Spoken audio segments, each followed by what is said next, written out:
a little bit. Welcome, everyone. Thank you for joining us for another Cyberwatch series.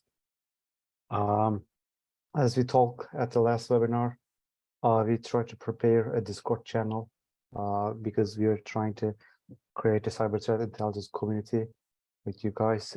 But the Discord channel is not ready yet, unfortunately, for some technical problems. But in a couple of days, I believe it's going to be ready, and I'm going to share the link with everyone in the next webinar, hopefully.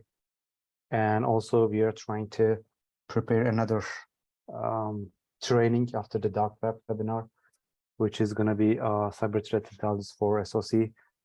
It's going to be on the SOCRadar Academy again. And also, we in 27th, April 27th, we are going to do another webinar. As you know, ChatGPT is very popular nowadays, and we prepare something for this and how you can use ChatGPT for cybersecurity. Depends on what you work for: pen testing, bug bounty. If you're a CISO, how you can use it as a CISO. We are going to ask you also questions like, if you want a webinar about the ChatGPT, what would you like to see in this webinar? We are going to ask that question later. Also, after this webinar, you guys asked me to prepare a blog post. Like, as you know, we are trying to bring the most important cyber incidents in this dark web and the surface web in last month. You guys asked me if you can prepare a blog. We can follow up what you're talking about, because our webinar is short time, and most of the time I can only bring the headlines, but you want to see the details. So I prepared a blog post for you. I believe it's going to be published tomorrow in the SOCRadar blog, also in my Medium. So after this month, every month, I'm going to prepare this newsletter for you, and you can follow up. You can see the details, my sources in there, and you can do your own search. So without further ado, let's get started. What happened? Most important 10 incidents in the cyber area last month, I'm sorry. So one of them is the DEV 1100 that enables the high volume item attacks. It's an open source phishing kit called DEV 1110 that was recently discovered by the Microsoft. That's a phishing kit, is a set of tools that cyber criminals use to create convincing fake websites that mimic legitimate websites such as banking and e-commerce sites. The goal is to trick users into entering their personal and financial information, which the criminals can then use for fraudulent purposes. They make an announcement on the dark web, actually in the Telegram channel, their Telegram channel, for security purposes. We just blacked them out where it is. But we realized they are selling this phishing kit only for $100. So what makes this phishing kit unique is that it uses machine learning to adapt its phishing tactics to increase its success rate. For example, it can analyze which techniques and content are working to convince users to enter their information and adjust its tactics accordingly. It makes it particularly dangerous tool in the hands of cyber criminals, as it is generate high volume AI-powered phishing campaigns that are more likely to discuss. So this is from the research perspective, it is very interesting and amazing. So as you know, ChatGPT, after the ChatGPT, AI tools are getting very popular, and every week almost like more than 200 tools are published. Also, the criminals getting adapted this, so they're developing phishing kits with the AI power. From the research perspective, from my perspective, this is amazing. This is not just regular phishing kit. This can adapt, analyze the inputs, and change its tactics and techniques. So this is what was the license was sale on the $100, but the tool itself, actually, it is available free online, and there are some concerns that could be lead to increased phishing attacks. That's for sure. and organizations should be vigilant and implement robust security measures to protect against such attacks. This including training employees and how to spot phishing attacks.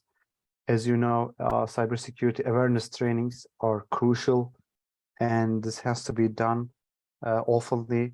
Also using multi-factor authentication and investing advanced phishing technologies also important.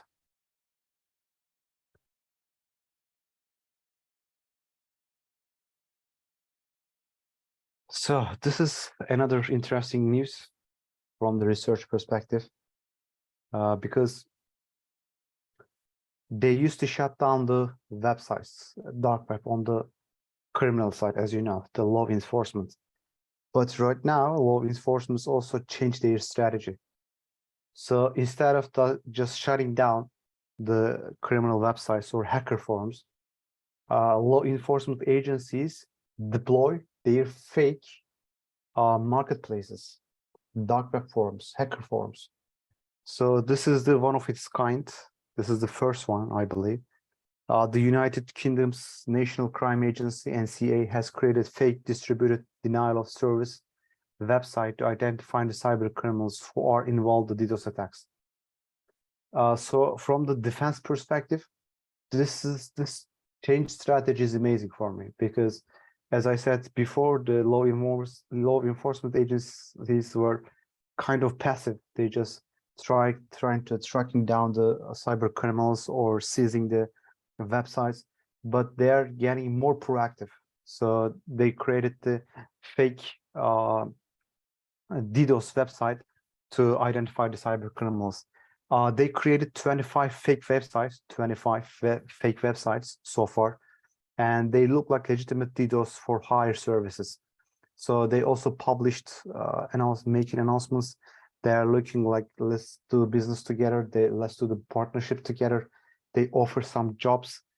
They say if you have some initial access, or if you have something to hack your company, share with us. They established some kind of websites, so they hunting down the cyber criminals very proactively with the strategy. As I said, so far they created 25 websites, which is all fake, just to hunt down the cyber criminals. They said they have worked with the hosting providers, ensure that the fake websites were not actually capable of launching real DDoS attacks. Also, as you know, there's a takedown services. We offer that as well as a SOCRadar. So if somebody is going and open a website with your domain name or your trade name, we can take them down. So the law enforcement agencies work with hosting companies, so the hosting companies are not taking down their websites because those are for law enforcement operations.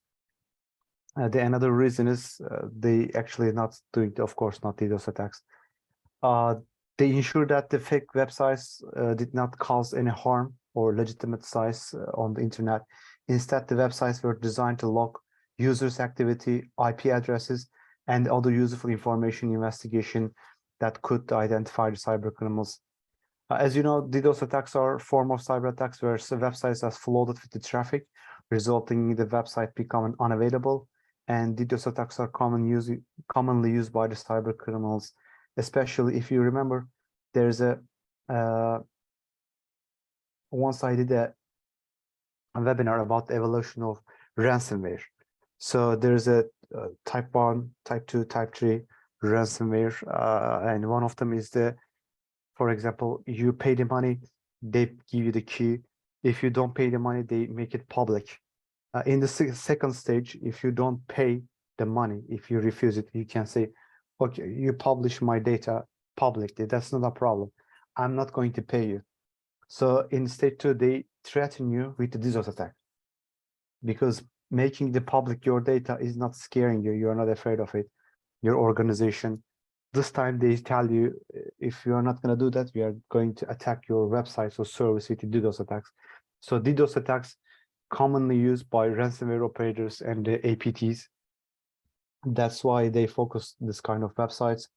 And the usage of fake website, DDoS websites, is way to deter cyber criminals to considering the DDoS attacks in the future. They're gonna, of course, they're gonna use the DDoS attacks in the past and in the future. So this law enforcement agency is using this strategy. It is very clever, I believe. And this strategy of creating fake websites or honeypots, honey traps, is not new, of course. It is old, but it has been used in the past to catch criminals in the numbers of field. Especially honeypots are very popular, as you know. With the honeypots, we can analyze as a researchers black hat hackers' strategy, tactics, and techniques.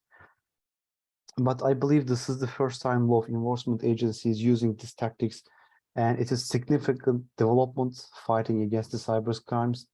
It shows the authorities are willing to take proactive measures to catch the cyber criminals, and they are eager to think creatively to do so. While it remains to be seen how practical this approach will be in the long run, but it is an essential step in the tackling the growing the problem with the cyber criminals.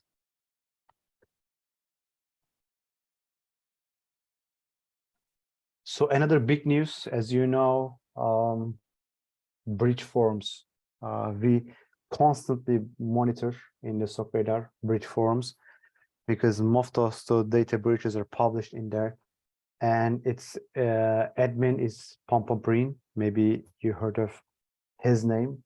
And finally, he found by the federals and arrested. So there was some argument if the bridge forum is over, if there any other platform is going to replace the bridge forum. Before the bridge forum, if you remember, there was a raid forum. That raid forum was seized by the law enforcement agencies again. After the raid forum, bridge forum take over its place, and it was very popular.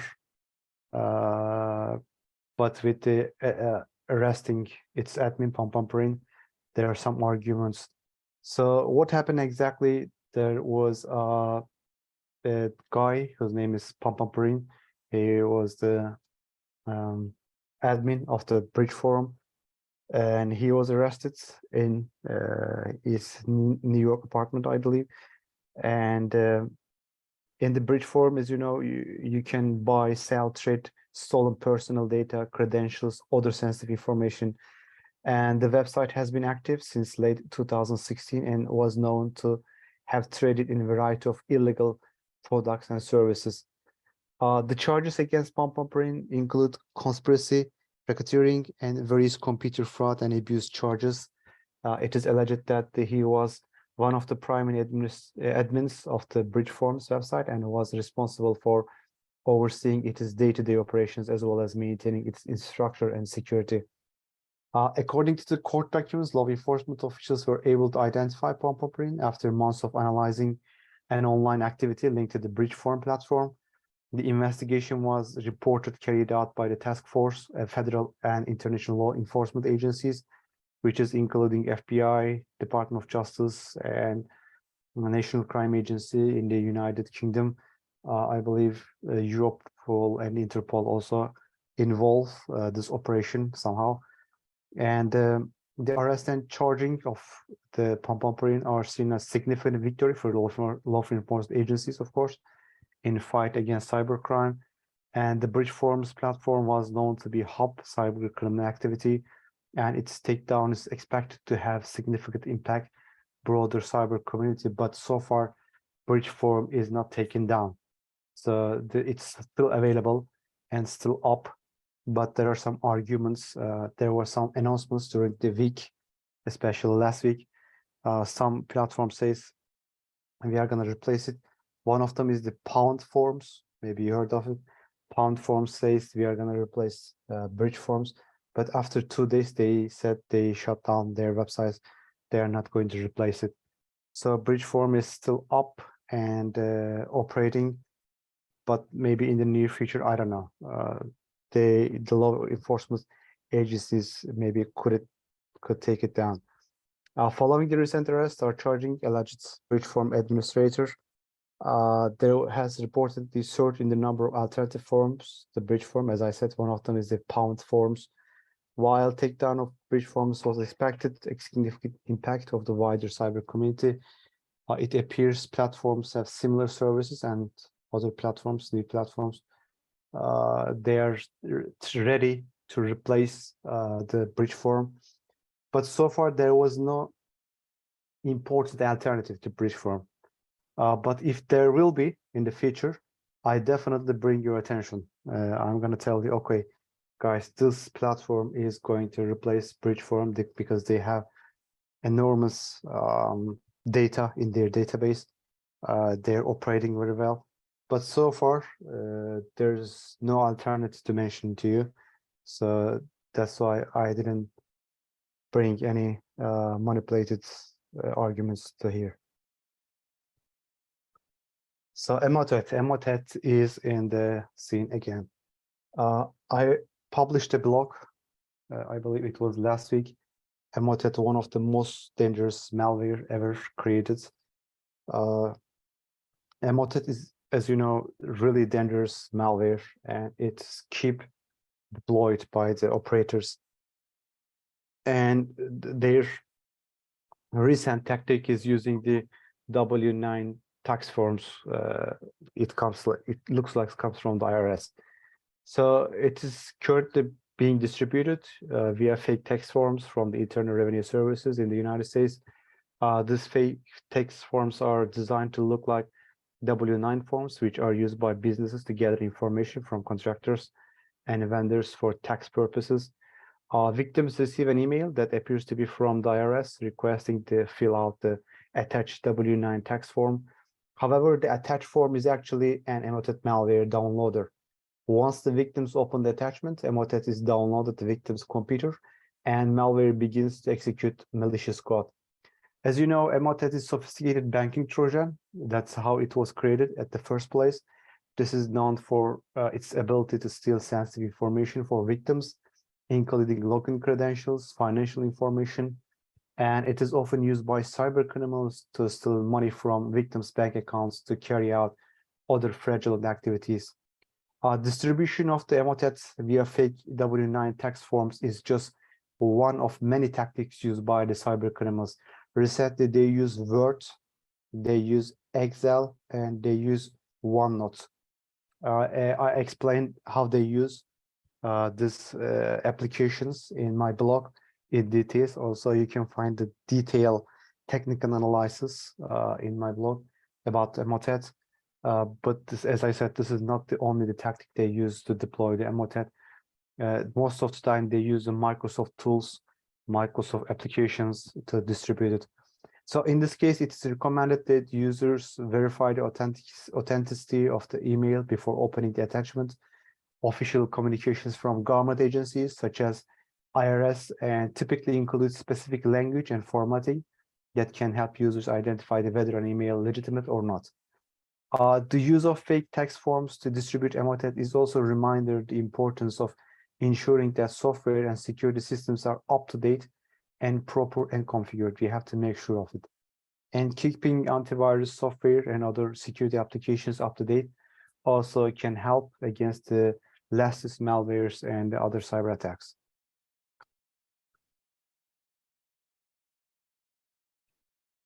So the other thing I like to mention is the DBatLoader.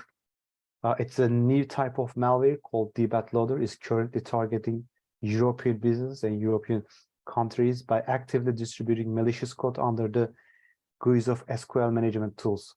The malware is especially insidious because it uses the tactics such as loading executables and creating scheduled tasks, and it can run entirely in the memory to avoid detection by antivirus software. DBatLoader actively targets various types of business systems, including HR and accounting applications, with a view to stealing sensitive data. The malware is being propagated through spam campaigns and advertisement and involves obfuscation techniques and prevents detection. The security firm suggests that most of the time, business should remain vigilant. Emails are not expected or from unfamiliar senders and various files before executing them. As I said, we are going to publish the blog about the Cyberwatch series. All the topics, you are going to find the details in the blog. and at end of the block, you're going to see the cited sources. The cited sources, in the cited sources, you can see the more details about this malware. So again, if you are wondering how this malware works, what are the IOCs, you can find the details in our blog in the cited sources section. They explain in the details. So the other thing I want to mention is fake Microsoft SharePoint alerts. They use for malware deployment again. This is also a new phishing campaign.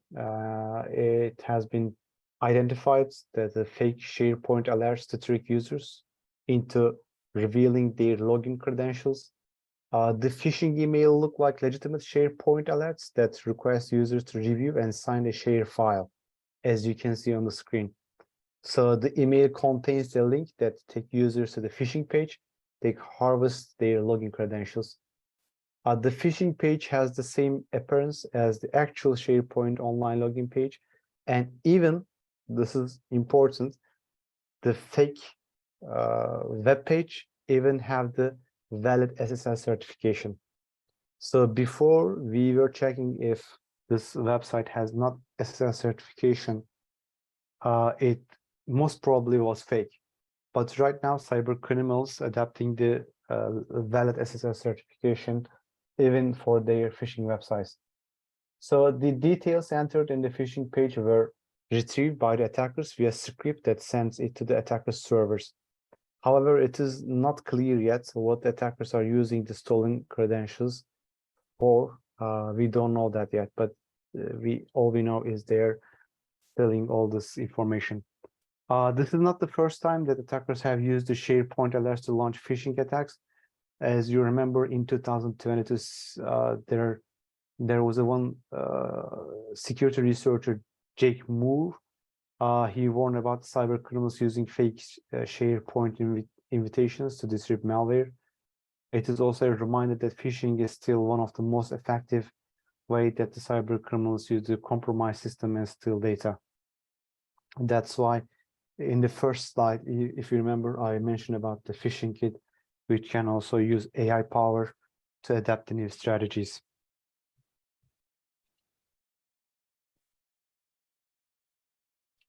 So this was, of course, I believe everyone is this webinar heard of it. ChatGPT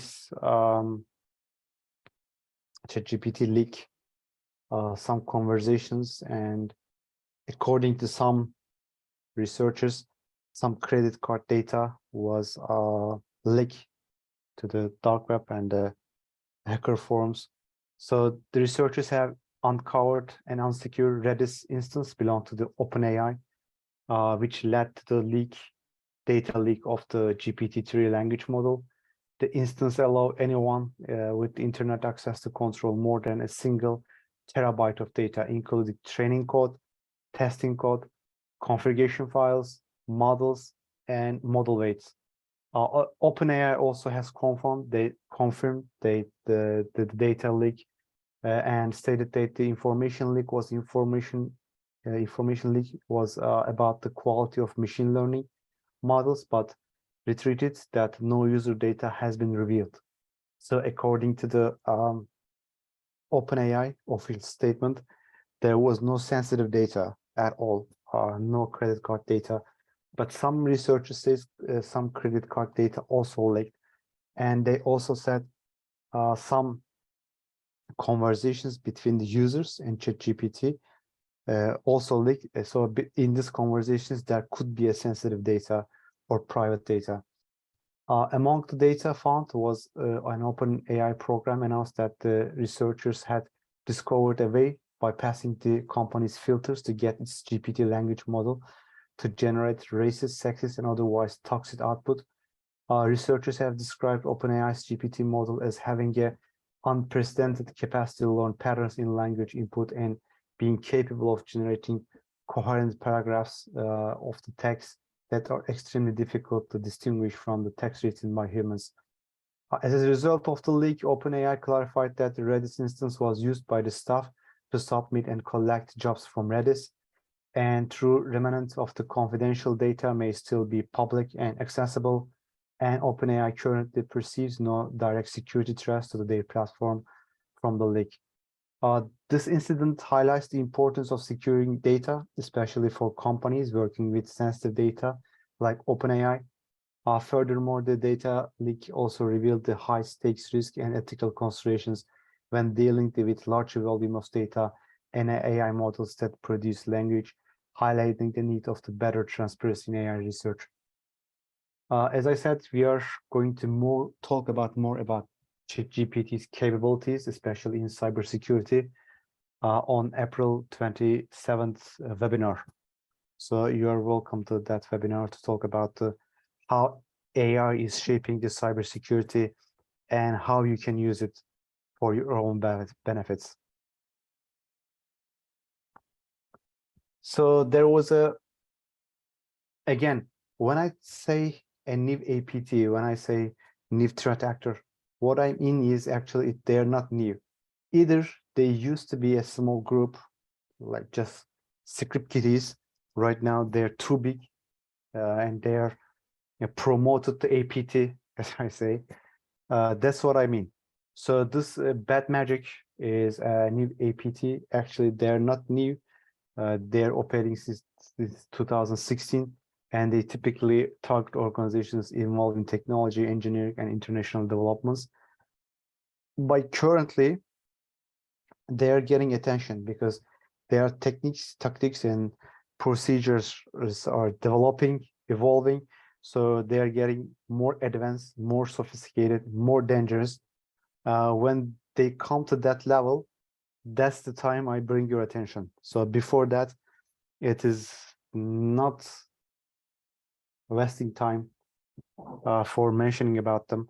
But when they come more sophisticated and more advanced, that's the time I'm trying to bring your attention, so you can be careful. So this is the modus operandi of the bad magic group. Involves the careful orchestrated series of steps. They start with the phishing emails, as always, most of the time, because phishing is most of the time the first tactics most of the APT groups apply. Moving on to the using off-the-shelf penetration testing tools to gain a foothold in the network.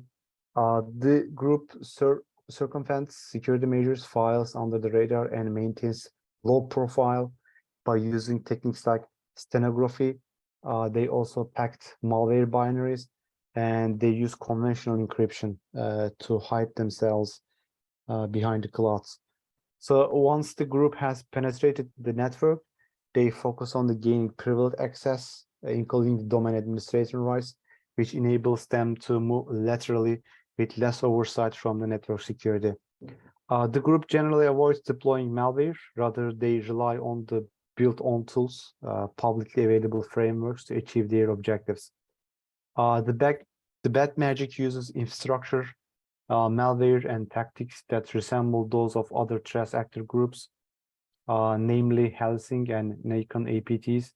Researchers also have discovered the group has ties to the group that was working on behalf of unknown South Asian countries' government. So the group was targeting international diplomatic and government agencies, also some businesses. As always, they have some connections, as we mentioned, with the other APTs. The discovery highlights that the fact that despite being smaller scale, the APT groups like Bad Magic can still pose a risk organization cybersecurity protocols, which may incorporate combination of different threat models. The use of publicly available tools and the avoidance of custom-made malware might make such groups more difficult to detect, and emphasizing the ongoing need for robust security protocols and situational awareness.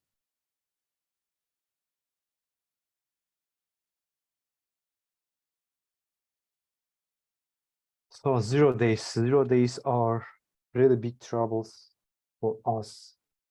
I mean, when I say it for us, people in the defense part. So the 0 days keep creating headaches for us, And the Google's threat analysis group has discovered a series of zero-day vulnerabilities that were used to target Android and iOS users with malware. The previously unknown vulnerabilities were leveraged by the small number of exploit developers known to have been involved in the nation-state level mobile surveillance campaigns, including one of them is NSA group of Israel. So attackers use a variety of exploits, including iMessage, which bypassed the native iOS sandbox to allow for privilege escalation and device persistence. In the Android ecosystem, attackers use Chrome sandbox escapes to install malware without using interaction. The group also used exploits that impact devices running Android 4.4 to 5.0 and another that work on the Android 8.0 and higher. This campaign was highly targeted using phishing and messaging lures to redirect victims to malicious website that hosted the prosecutor's stage of the attack. Once compromised, attackers could monitor and collect victims' data users with a wide range of surveillance capabilities. Google stated that they notified Apple and patched the vulnerabilities in the last iOS updates. They also update their system, Google. Also, the investigation highlights the ongoing presence of the zero-day vulnerabilities in the mobile ecosystem and the sophisticated measures used by attackers to compromise devices. This discovery emphasized that the need of users to ensure their mobile operating systems are up to date and that they exercise caution when clicking on the suspicious links and opening the unsolicited messages. So if your phone and your applications in your phone are not updated, you need to update it immediately.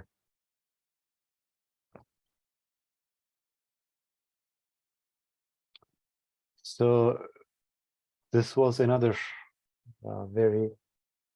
so this news was all over the internet, and I believe most of all of you already heard of it. There was a leak of the Twitter's source code.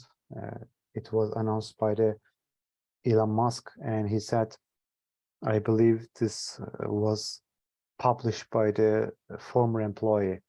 The employee was using the, as you can see on the screen, free speech on to assist. That was his name. They also said we are going to hunt down this whoever published this source code. There was a one special operation, I guess, from the Twitter. They said they are going to hunt and find this person who is responsible for this data leak.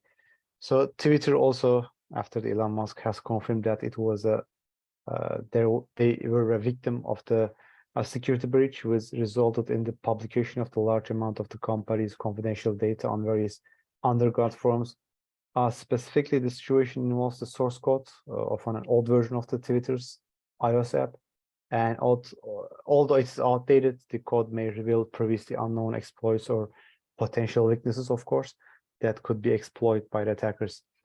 The incident highlights the risk of the insider threats and the need for appropriate security protocols to maintain the confidentiality of essential information.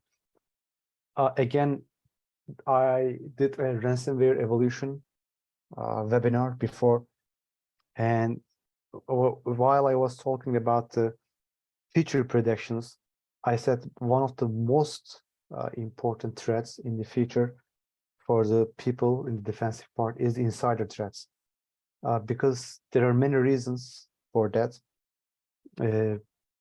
Because in the defensive part, there's a not fair game between the offensive part and the defensive part. Because in the defensive part, we are getting just salaries, we have work hours. So we do things not as a passion, as a job, but the offensive parts, people are doing this as a passion, and they earn a lot of money. Like the huge amount of money we cannot see in our lives, usually. So for the offensive part, they offer a lot of money to the people in the defensive part, and they they just ask, just give us one initial access. Give us an initial access, we are going to pay a lot of money, the money you cannot see in your life, just earning by the with your work, by the salary. So I said, in the future, insider threat is going to be very big trouble for all the organizations, and this is what we are going right now, because this is not because of the money, I believe, but again, still insider threats are going to very big trouble in the future for all the organizations. So this incident can be considered as a insider threat.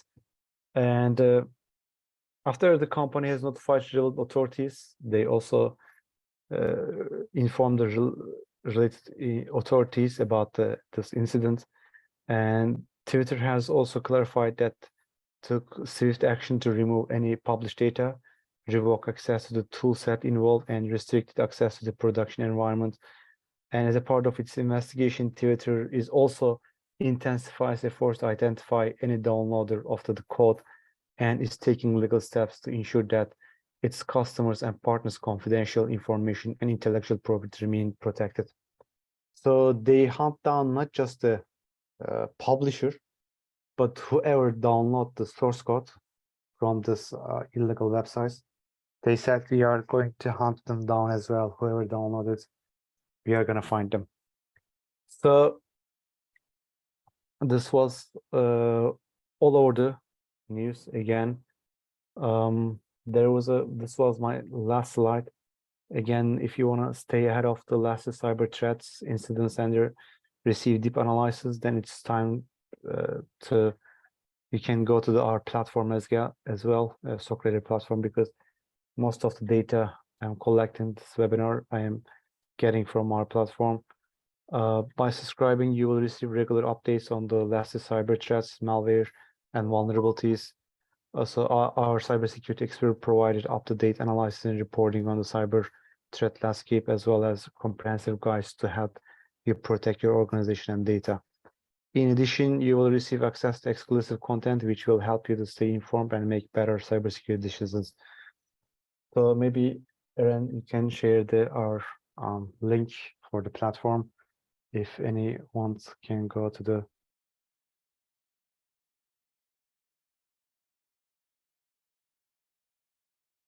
Yeah, this was the bonus. When I prepared this webinar, I put the 10 topics, but at that time, this Genesis market was not shut down.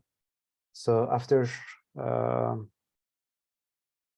I prepared this webinar, this was another big news, which was the law enforcement agencies from multiple countries, including FBI, Europol, Interpol, and other law enforcement agencies from the world.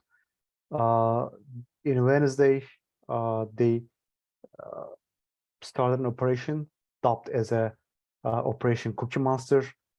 They said 17 countries were involved and led by the FBI, and there was 120 arrests and more than 200 searches and almost 100 pieces of preventive activity. Members were arrested by the law enforcement agencies. As you know, Genesis Market is an online forum hosted about 80 million credentials and digital fingerprints stolen from the more than 2 million people. So this was a very important operation. Again, Genesis Market, one of the biggest marketplace in the dark web. Illegal products and credentials, everything was in there. So with this Operation Cookie Monster, they shut down the website, very popular website. Of course, there is immediately there was some other alternatives. They said, doesn't matter, they shut down the Genesis. We have other alternatives already. But so far, to bring your attention, I didn't get a chance to analyze the alternatives. But when I get a chance to analyze, if I, again, like the bridge forms, if I see any alternatives to Genesis Market, I'll definitely let you guys know. So this is all from my part.